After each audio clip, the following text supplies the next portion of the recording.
خالق کائنات اللہ رب العزت نے ارشاد فرمایا وَكَذَلِكَ جَعَلْنَاكُمْ أُمَّةً وَسَطًا، اسی طرح ہم نے تمہیں بنایا ایک بہترین امت، ایک درمیانی امت، لِتَكُونُوا شُهَدَاءَ عَلَى النَّاسِ، تاکہ تم لوگوں پر گواہ بن جاؤ، وَيَكُونَ الرَّسُولُ عَلَيْكُمْ شَهِيدًا، اور رسول کی ذات تم پر گواہ ہو جائے۔ اس آیہ مقدسہ میں امت مسلمہ کو امت وسط کے نام سے یاد کیا گیا ہے۔ خالق کائنات نے اپنے حبیب کی امت کو امت وسط قرار دیا ہے، اور امت وسط اس لیے قرار دیا گیا تاکہ تم لوگوں پر گواہ بن جاؤ اور میرا پیارا رسول تم پر گواہ ہو جائے۔ اب یہاں جو شہید کا لفظ جس کا ترجمہ گواہ ہے، وہ امت کا اپنے نبی سے جو احکام وصول کرنا ہے، نبی کی ذات سے جو حق کو وصول کرنا ہے، اس احکام اور حق کو آگے نسل انسانی تک پہنچا دینا، اور اپنی ذاتوں کو لوگوں کے سامنے نبی کا ترجمان بنا کر پیش کرنا ہے، تاکہ تا قیام قیامت کوئی فرد دھرتی کا ایسا نہ رہے جو اللہ کے رسول کی ذات اور ان کی معرفت سے غافل ہو۔ اور اس عمل پر اللہ تعالیٰ ارشاد فرماتا ہے کہ اس طرح تم داعی بن کر گواہ دینے والے ہو جانا کہ رسول کی ذات تم پر گواہ بن جائے، ان کی ہستی اور ان کی ذات تمہارے وجود سے پہچانی جائے، تم میرے حبیب کے ترجمان بن جاؤ، ان کے کردار، ان کی سیرت، ان کے اخلاق، اس کا نمونہ بن جاؤ، اور جو میرے حبیب کی ذات کا مطالعہ کرے وہ تم کو دیکھے تو اسے پتہ چل جائے کہ یہ اللہ کے رسول کے سچے متوالے ہیں، اور تمہیں اس منصب سے اس لیے تمہیں نوازا گیا ہے کہ تم امت وسط ہو۔ اب منصب دیکھیں کتنا اونچا ہے، اور اس منصب سے نوازنے کی وجہ بیان فرمائی گئی کہ امت وسط، کہ ہم دین محمدی کے پیروکار ہیں اور امت محمدیہ کہلاتے ہیں، لیکن امت وسط کیسے ہیں؟ وسط عربی کا لفظ دو چیزوں کے درمیان کے لیے استعمال ہوتا ہے، دو مختلف چیزوں کہ وہ اکائی جہاں وہ دو مختلف متضاد چیزیں اس پر جمع ہو جائیں، اس کو وسط کہتے ہیں۔ دن اور رات یہ دو مختلف ہیں، لیکن طلوع و غروب کے وقت یہ آپس میں ایک دوسرے کے ساتھ مل جاتے ہیں۔ تو دو چیزوں کا درمیان نقطہ وہ اکائی جو دونوں کو ایک نقطے اور ایک مرکز پر لے آئے، تو اس کو وسط کہا جاتا ہے۔ سادہ سا ہماری اردو میں اس کا مفہوم ہے توازن میں ہونا، نہ تو کسی چیز میں کمی ہونے پائے اور نہ زیادتی ہونے پائے۔ امت محمدیہ کو امت وسط قرار دیا گیا کہ یہ تہذیب اور سماج کے ایسے لوگ ہوں گے کہ ان کے وجود متوازن وجود ہوں گے، یہ توازن میں رہنے والے لوگ ہوں گے، یہ بے ترتیب اور غیر مناسب تہذیب کے لوگ نہیں ہوں گے، بلکہ ایک مربوط اقدار کے ساتھ جڑے ہوئے اعلیٰ تہذیب کے حامل لوگ امت محمدیہ کہلائے گی۔ امت محمدیہ کو جس کردار اور اخلاق سے نوازا گیا، اس بنیاد پر ان کو امت وسط کہا گیا۔ اب اس بات کو سوچنے کی اور سمجھنے کی ضرورت ہے کہ ہر امتی کے اوپر یہ ذمہ داری عائد ہوتی ہے کہ وہ اپنے آپ کو امت وسط کے قابل بنائے، اور اس کے لیے ضروری ہے کہ اس کو اپنی ذات کو متوازن بنانا ہوگا۔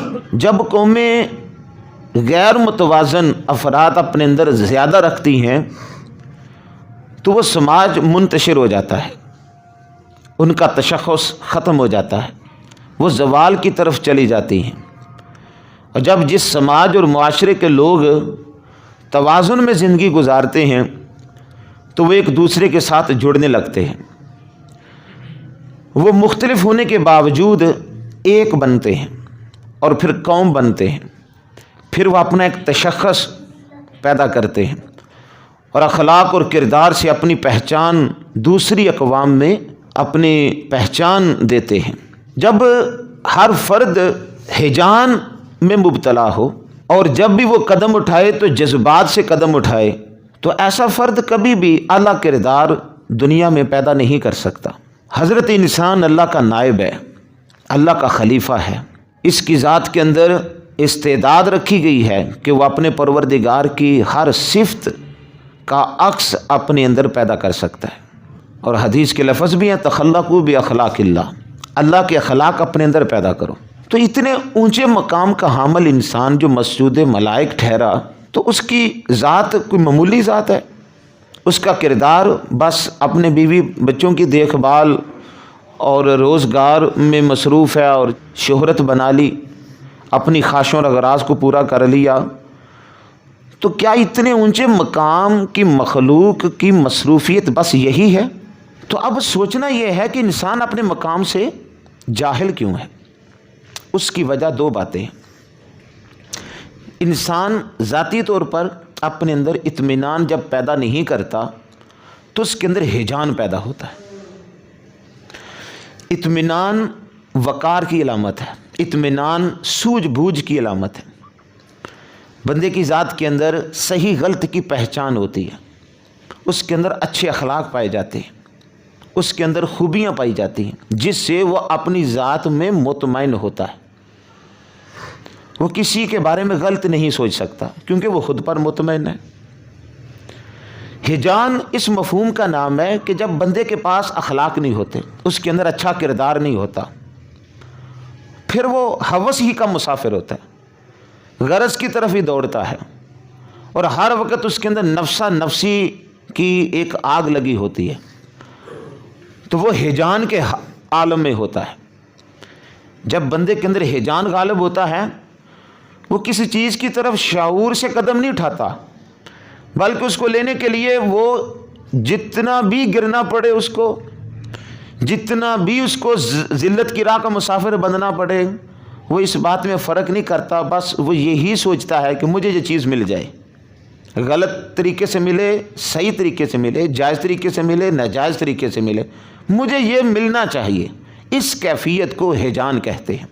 اس کی بڑی سادی سی مثال، بچے کو وہ شعور کی سطح نہیں ہوتی، اس کی زندگی میں اطمینان نہیں ہوتا۔ بچہ جس کو بھی دیکھ لیں، وہ ٹھہراؤ نہیں اس کے اندر ہوتا، وقار نہیں ہوتا بچے کے پاس، اس کی زندگی میں وہ اطمینان نہیں ہوتا۔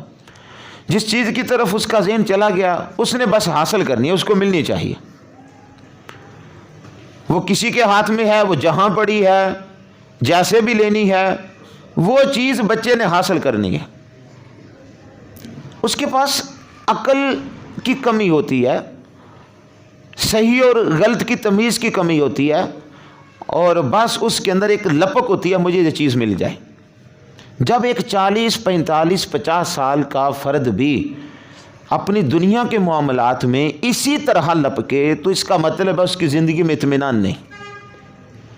اور جب فرد کی زندگی میں اطمینان نہیں ہوگا تو وہ کبھی کسی کے بارے میں درست نہیں سوچ سکتا، اس کی ذات غیر متوازن ہوگی۔ وہ یا تو کسی چیز کو بہت زیادہ بڑھا دے گا یا کسی چیز کو بہت زیادہ کم کر دے گا۔ اگر اس کے مفاد کے ساتھ چیز جڑی ہے تو وہ اس کو عزت بہت زیادہ دے دے گا، ضرورت سے زیادہ اس کو عزت دے دے گا۔ اور اگر کوئی چیز، کوئی معاملہ اس کے مفاد کے ساتھ نہیں جڑا، اپنی جگہ پر وہ درست بھی کیوں نہیں، وہ کہے گا یہ ہے ہی غلط۔ بس اتنی عقل اس کے پاس ہوتی ہے جس کی زندگی میں اطمینان نہیں ہوتا۔ تو اس زاویے میں اگر ہم دیکھیں، اس آئینے میں دیکھیں، تو ہمارے سماج کے کتنے افراد ہیں جن کی زندگیوں میں اطمینان ہے۔ جب بندہ ہیجان کی زندگی گزار رہا ہوتا ہے تو اس وقت وہ حیوانی زندگی میں ہوتا ہے۔ اللہ تعالیٰ قرآن مجید میں کافروں کی مثال دیتے ہیں کہ بس انہوں نے یہی زندگی رکھی ہوئی ہے کہ کھاؤ پیو اور جانوروں کی طرح عیشیں اور لذتیں حاصل کرو۔ فرمایا پھر ان کا ٹھکانہ جہنم ہی ہے، کہ یہ کچھ زندگی ہے وہ تو جانوروں کی بھی زندگی ہے۔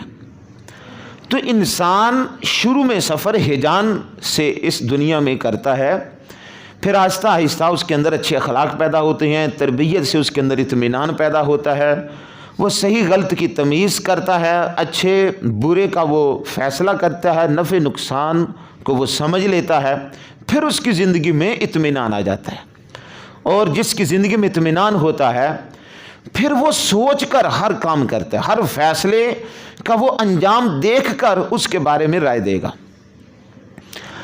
تو پہلے نمبر پر ہر فرد کے لیے اطمینان ضروری ہے۔ اطمینان نہیں، آپ ہر چیز کے بارے میں غلط سوچیں گے، حیوانیت کی سطح پر ہوں گے، انسان کی سطح پر نہیں آئیں گے۔ دوسری چیز سماج کے اندر جو خرابی کی آتی ہے وہ ہے جذبات۔ جب قوم کے لوگ، کسی معاشرے کے لوگ جذبات ہی سے ہر کام کریں اور جذبات ہی سے ہر فیصلہ کریں، کوئی بھی تھوڑا سا معاملہ ہو، 4-5 باتیں سنی، فوراً جذبات بلند ہوئے اور بات کی تو جذبات سے، کوئی کام کیا تو جذبات سے، کوئی فیصلہ کیا تو جذبات سے، تو پھر ایسا معاشرہ آپس میں لڑ کے مر جاتا ہے۔ جذبات کی جگہ پر عقل و تدبر جب سماج کے ہر فرد کے پاس دولت آ جائے تو وہ شخص کبھی اپنا نقصان نہیں کر سکتا، کبھی دھوکہ نہیں کھائے گا، وہ کبھی پریشان نہیں ہوگا، اس کی زندگی میں کبھی دوسرے کے ساتھ ظلم کرنا یہ پیدا ہی نہیں ہوگا، کیونکہ اس کو پتہ ہے میں نے کسی کے ساتھ زیادتی کی تو کل میرے ساتھ بھی زیادتی ہوگی۔ عقل و تدبر آنے کی وجہ سے وہ جھوٹ نہیں بول سکتا، کسی کو دھوکہ نہیں دے سکتا، کسی کے ساتھ زیادتی نہیں کر سکتا، کسی کا حق نہیں رکھ سکتا۔ یہ سمجھ آ جاتی ہے حضرت انسان کو کہ ایک نہ ایک دن یہ میری سوچ، میرا رویہ، میری زبان، میرا طریقہ کار لوٹ کر میری ذات پر آئے گا۔ آج کسی کو دھوکہ دے رہا ہوں، آج میری زبان کے نیچے کوئی ہے، آج میرے رویے کے نیچے کوئی ہے، تو کل کلاں اس کا خمیازہ میں بھی بھگتوں گا۔ عقل و تدبر ہر فرد کے پاس جب یہ دولت آ جاتی ہے پھر وہ جذبات سے فیصلہ نہیں کرتا۔ اب عقل و تدبر پانے سے پہلے ہر فرد کو اپنی زندگی کے اندر اطمینان حاصل کرنا ہوگا۔ اطمینان حاصل ہوگا اپنے اندر اچھے اخلاق پیدا کرنے سے، اپنی سوچوں کو مثبت بنانے سے، اپنے اندر انسانی اچھے جذبات پیدا کرنے سے۔ کردار اچھا بندے کو اپنے ساتھ مطمئن کر دیتا ہے۔ یہ بات اچھی طرح سمجھ لیجیے، دولت بندے کو اطمینان نہیں دیتی، ہیجان پیدا کرتی ہے۔ اچھے سچا کھانا آپ کھانے سے آپ کی زندگی میں اطمینان نہیں آئے گا، ہیجان پیدا ہوگا۔ زیادہ سے زیادہ شہرت حاصل کر لیں، آپ کی زندگی میں ہیجان پیدا ہوگا۔ لیکن جب آپ اپنے اندر اچھے کردار، اچھے اخلاق پیدا کریں گے پھر آپ کے اندر اطمینان پیدا ہوگا، پھر آپ اس قابل ہوں گے کس چیز کے بارے میں، اچھائی برائی کی تمیز کرنے کے۔ جب آپ کے اندر یہ صلاحیت پیدا ہو جائے گی پھر جذبات کی جگہ پر عقل و تدبر کی دولت آپ کو حاصل ہوگی۔ کوئی کام جذبات سے نہیں کریں گے، عقل و تدبر سے کام لیں گے، سوچیں گے کہ یہ کام کیسا ہے، اس کے اندر برائی کتنی اور اچھائی کتنی ہے، اور پھر تدبیر کریں گے کہ اچھائی میں کتنی اس میں اختیار کر سکتا ہوں اور برائی سے کیسے بچ سکتا ہوں۔ یہ تدبیر کا راستہ پھر آتا ہے۔ تو یہ وہ دو راہیں ہیں سماج کا جس سے ہر فرد تعمیر ہوتا ہے اور پھر ہر فرد ایک دوسرے سے جڑتا ہے اور جڑ کر پھر ایک قوم بنتی ہے، اور وہ ایک قوم پھر اپنے اندر اعلیٰ اخلاق سے پہچان بنا لیتی ہے۔ وہ قوم مجموعی طور پر یہ فیصلہ کر لیتی ہے ہمارے اندر یہ برائی نہیں ہو سکتی، وہ قوم مجموعی طور پر یہ فیصلہ کر لیتی ہے ہمارے اندر یہ ظلم نہیں پنپ سکتا، وہ قوم مجموعی طور پر یہ فیصلہ کر لیتی ہے ہمارے درمیان اس طرح کا ظلم کسی شخص سے نہیں ہو سکتا۔ یہ وہ طریقہ ہے جو اللہ نے فطرت کے آئینے میں حضرت انسان کو دیا ہے کہ جس سے سماج کے اندر امن پیدا ہو، سماج کے اندر ہدایت پیدا ہو، ایک دوسرے کا احساس پیدا ہو، ظلم ختم ہو، جھوٹ ختم ہو، زیادتی ختم ہو۔ تو جب تک ہر فرد اس راہ کا مسافر نہیں بنے گا تب تک سماج ایک اچھا سماج نہیں بن سکتا، اور پھر افراد مل کر ایک قوم نہیں بن سکتے۔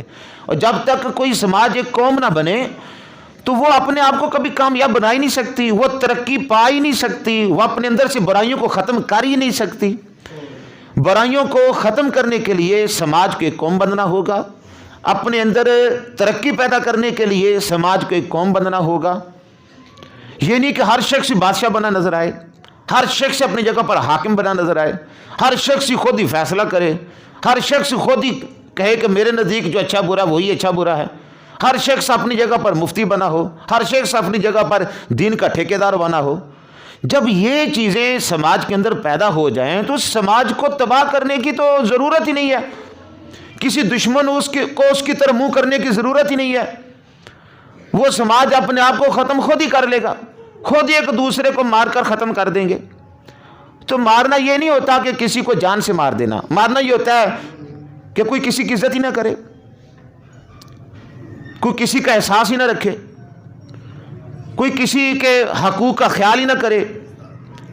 تو یہ قوم کے افراد کا ایک دوسرے کو مارنے کا مفہوم ہے۔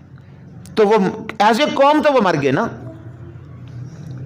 قوم کی مردہ حالت یہ ہوتی ہے کہ اس قوم کے افراد کے اندر ایک دوسرے کے حقوق کا لحاظ پاس نہیں ہے۔ اب ہم نے سوچنا یہ ہے کہ ہم کیا ایک دوسرے سے جڑنا چاہتے ہیں یا ایک دوسرے کو دبانا اور لتاڑنا چاہتے ہیں؟ یہ سوچوں کے اندر خرابی ہے۔ جب آپ ایک دوسرے کو اپنے ساتھ جوڑیں گے اور پھر اس میں اپنے اندر یہ چیلنج دیکھیں گے کہ میں وہ ویلیو اپنے اندر پیدا کروں، کردار پیدا کروں جس سے دوسرے کے لیے کچھ کر سکوں۔ یہ بات واضح طور پر سمجھ لیجئے، کسی کے حصے کا جو رزق ہوتا ہے نا وہ اللہ کی طرف سے آتا ہے، نہ تو آپ کسی کا رزق کم کر سکتے ہیں اور نہ کسی کا رزق بڑھا سکتے ہیں۔ یہ بات نوٹ کر لیجئے۔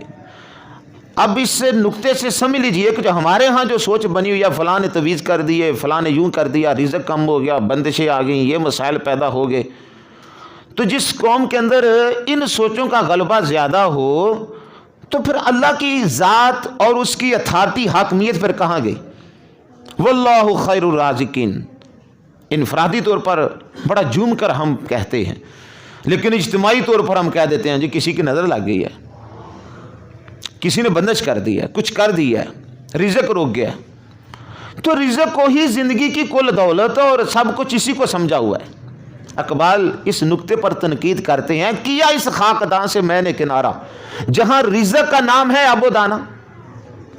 اخلاق کو بھی رزق سمجھو، اچھے کردار کو بھی رزق میں شامل کرو، روحانیت کو بھی رزق میں شامل کرو، نیک اولاد کو بھی رزق میں شامل کرو، سماج کے اندر لوگوں کی اصلاح کر دینا اور لوگ تمہارے لیے دعا کریں کہ شخص سے ہماری اصلاح ہوئی ہے، اس کو بھی رزق میں شامل کرو۔ اللہ نے تمہیں تقوی کی دولت سے نوازا ہے، اس کو بھی رزق میں شامل کرو۔ اللہ نے تجھے عبادت کی توفیق دی ہے، اس کو بھی رزق میں شامل کرو۔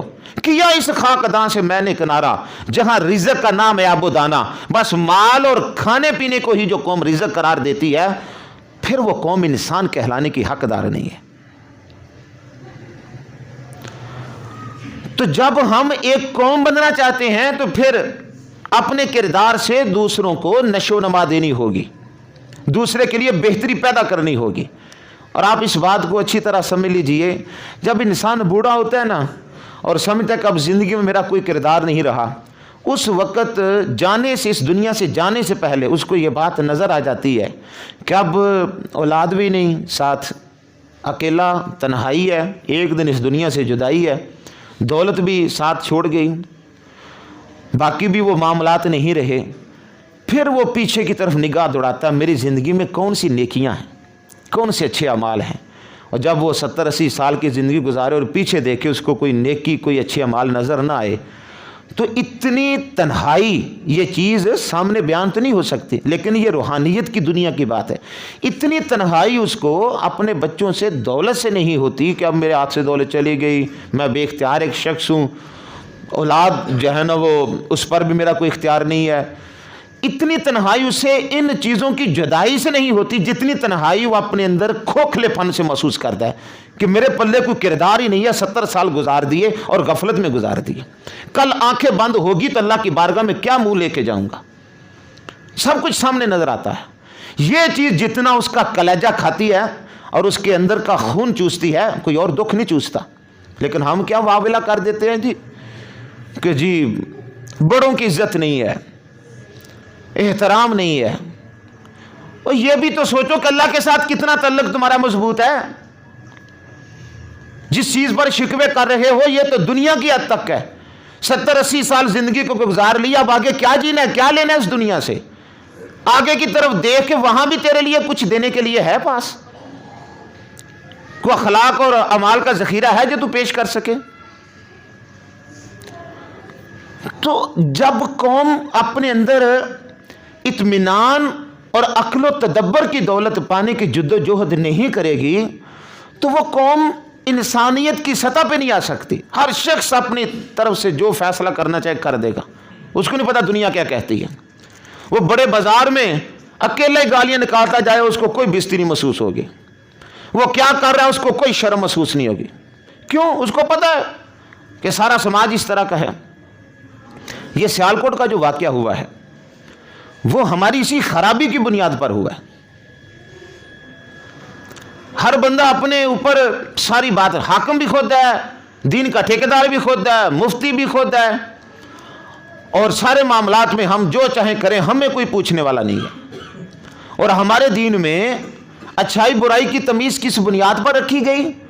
فرمایا جو تو کام کرے تیرے دل میں اس کی کھٹک پیدا ہو اور تو اس بات کو برا سمجھے کہ لوگ اس کو، میرے اس کام کو دیکھ کر برا جانیں گے، مجھے برا کہیں گے، تو وہ چیز برائی ہے اس کو چھوڑ دے. تو جس کو لوگوں کی پرواہ نہ ہو اس نے کیا سوچنا ہے کہ گناہ کیا ہوتا ہے، اچھائی کیا ہوتی ہے، برائی کیا ہوتی ہے؟ وہ کہے ساری دنیا جو مرضی کہے بھی، میں جو چاہوں گا وہی کروں گا. تو جب سماج کا ہر فرد اس دلیری پر آ جائے تو اس انسانی شرافت سے وہ بغاوت کر لے کہ جس پر گناہ کی اور اچھائی کی تمیز رکھی گئی ہے، تو پھر سوال کیسے ہوگا اس کے اوپر کہ محترم آپ کو اچھے برے کی تمیز ہی نہیں ہے؟ وہ کہے گا یہ حد تو میں پھلانگ چکا ہوں، بہت آگے جا چکا ہوں. اللہ تعالیٰ نے اس امت کو امت وسط بنایا. یہ امت متوازن امت ہے. اس کا ہر فرد اطمینان کی دولت سے مالا مال ہے. امت محمدیہ کا ہر فرد جذبات سے فیصلہ نہیں کرتا، عقل و تدبر سے قدم اٹھاتا ہے. اور یہ امت اس دین اسلام کی ترجمان ہے. قیامت تک ہر شخص کے پاس دین کا پیغام یہ پہنچائیں گے اور میرے حبیب کے اخلاق اور کردار کا یہ نمونہ بنیں گے. اور میرے حبیب کا اخلاق و کردار ان کی گواہی دے گا کہ یہ واقعتاً میرے حبیب کے پیروکار ہیں، یہ ان کی پیروی میں زندگی گزار رہے ہیں، ان کے اخلاق کے مالک ہیں. یہ قرآن میں اللہ تعالیٰ نے نقشہ بیان کیا ہے. آج ہم اپنے اندر جان کے دیکھیں، غلامی رسول کا نعرہ تو بہت جلد لگا دیتے ہیں، لیکن ہم کتنے ترجمان ہیں آپ کے اخلاق و کردار کے؟ نبی کریم صلی اللہ علیہ وآلہ وسلم نے ارشاد فرمایا اچھے اخلاق والا شخص جو راتوں کو اٹھ کے عبادت کرتا ہے، دن کو روزہ رکھتا ہے، اس کا مقام حاصل کر لیتا ہے.